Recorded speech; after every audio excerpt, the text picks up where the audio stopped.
sàpiga l'Anabel n'estarà molt orgullosa. Gràcies, senyor Villeter. Però vostè és l'artífex de bona part d'aquest èxit. Escolta, Oriol. He esperat aquest moment per dir-te que he decidit marxar de Gràcia i instal·lar-me definitivament a París, amb l'Anabel. Ja he traspassat el negoci del rellotger Agustí Torres i amb els diners que m'ha donat he comprat un pis a la part baixa dels Jardinets perquè puguis instal·lar-hi el teu despatx d'advocat i perquè hi visquis amb la teva mare. Senyor Villeter, no puc entendre que ens deixi així. Aquí hi ha molta gent que li vol bé i que l'admira. Sí, però ara necessita la meva filla, que no se'n parli més.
Adéu, Oriol. Adéu, senyor Villeter. El trobaré molt a faltar.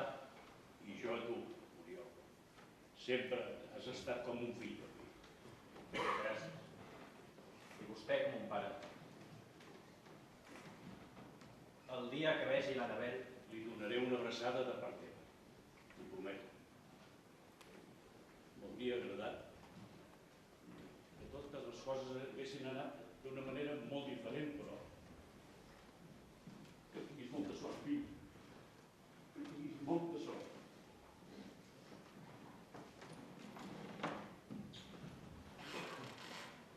Per sobre de tot, no et rendeixis. Mai.